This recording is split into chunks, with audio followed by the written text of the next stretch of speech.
Evika. Saya mau jelasin dinamisme, Miss.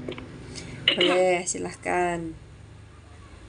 Dinamisme itu suatu pola tingkah laku yang menetap dan berlangsung dalam diri seseorang yang menjadikan itu sebagai ciri khas seseorang tersebut. Salah satunya aja kan, Miss? Ya, contohnya. Contohnya kayak misalkan watak atau karakter seseorang itu kan biasanya melekat sama diri seseorang itu. Oke, yang nggak jawab silakan di mute dulu ya, tapi on cam-nya tetap biar nggak pecah suaranya. Nah, dinamisme udah nih, personifikasi sama self system siapa? Oke, Lestari. Miss, Lestari mau jelasin yang self system, Miss. Oke, silakan. Self system menurut Sullivan gimana? Self system itu suatu pola tingkah laku yang konsisten yang mempertahankan keamanan interpersonal dengan menghindari atau mengecilkan kecemasan. Jadi dalam self system ini semacam kayak sistem diri tuh, Miss. Jadi kita bisa mengatur kecemasan kita gitu. Contohnya udah ya, personifikasi. Itu lagi, Sullivan ayo. Personifikasi adalah suatu gambaran diri atau gambaran mengenai diri atau orang lain yang dibangun berdasarkan pengalaman. Jadi yang menimbulkan kepuasan atau kecemasan, Miss, dalam diri seseorang itu. Contoh. Jadi ibaratnya kayak misalkan hubungan interpersonal dengan manusia yang lain, individu yang lain yang dapat berdampak pada karakter orang tersebut. Bukan karakter sih, kayak ini nih berujungnya kepada kebutuhan atau kecemasan gitu. Jadi kalau misalkan kayak contohnya personifikasi kan ada motherhood gitu ya, Miss ya. Jadi kalau misalkan pola asuh orang tuanya ini agak-agak keras atau gimana, anak kan pasti bakalan keras juga gitu. Ya, oke. Istilah motherhood tadi mau saya tanyakan tapi udah di-spill ya sama Evika ya. Coba jelasin siapa yang mau. Boleh ya jawab terus, tapi kalau misalkan udah cukup nanti saya suruh live. Oke, Nur Aini.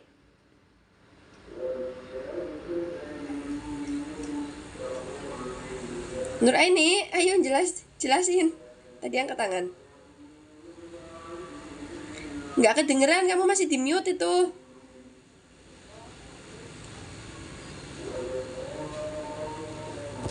Silakan Lestari. Yang motherhood ya, Mas? Iya.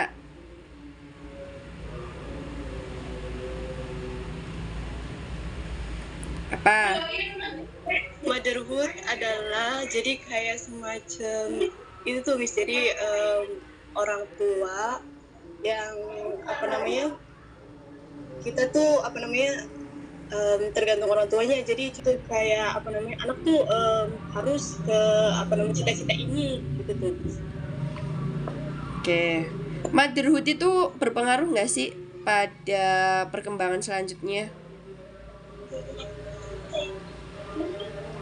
Lestari. Iya, Miss. Berpengaruh nggak? Bentar, Miss. Iya, berpengaruh, Miss. Kenapa? Jelasin.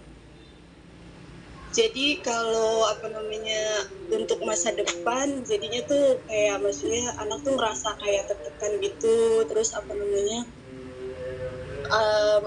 jadi kesananya tuh kayak anak tuh banyak kepikiran, jadi kayak tertekan gitu tuh, Miss. Jadi orang tuanya memaksakan bahwa cita-cita itu emang penting gitu. Maksudnya cita-cita itu harus karena buat kebaikan anaknya gitu.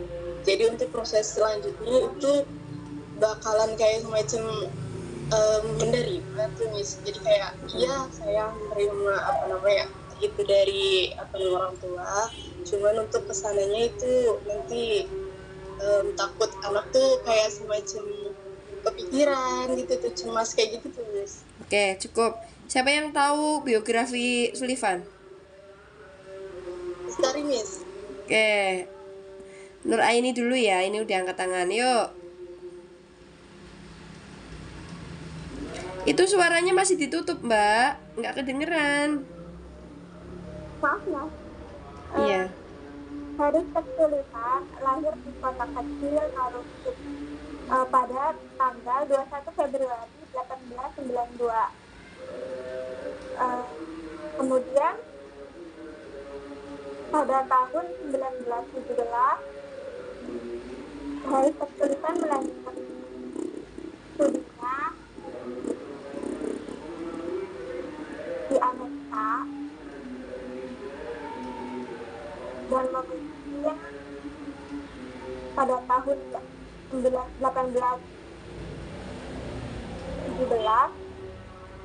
Sullivan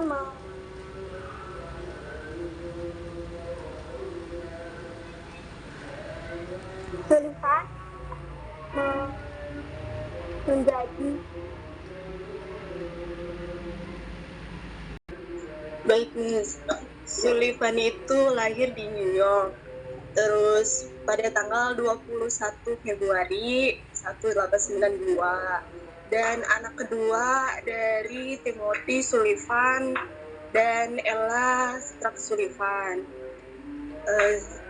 Punya 3 saudara. Nah, terus punya sahabat yang bernama Clarence Bellinger. Terus Sullivan juga pada tahun 1921 itu memulai perawatan psikoterapi Miss, di bawah pengawasan dari William. Oke, bismillahirrahmanirrahim.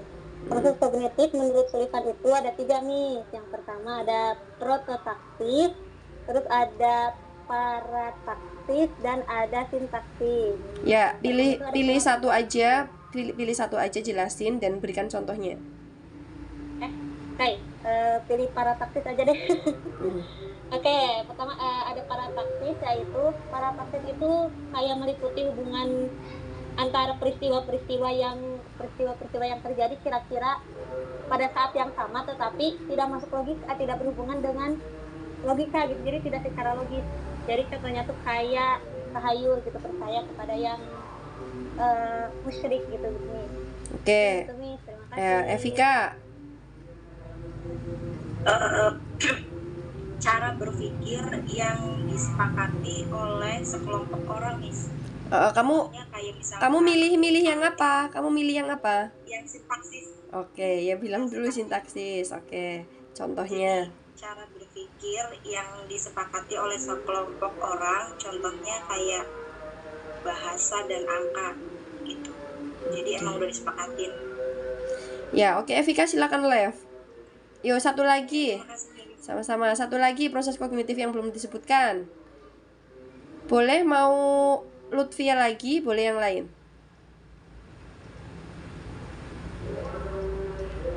Satu lagi tadi yang belum disebutkan, tadi kan sintaksis, terus Lutfia tadi parataktis. Yang satunya? Ayo Lut, satunya Lut. Apa Syahrul? Ya. Oke, Lutfia. Lagi deh nih. Ya. Oke, yang pertama yang tadi prototaktis itu adalah rangkaian pengalaman yang terpisah-pisah, jadi dialami yang terpisah-pisah yang dialami pada masa bayi, tetapi keadaan tersebut tuh mengalir gitu. Ini tentang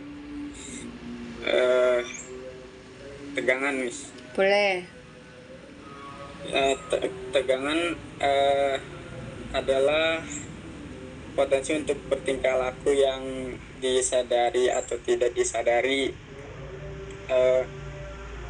Contohnya tegangan-tegangan yang disebabkan oleh kebutuhan organisme dan tegangan sebagai akibat dari kecemasan.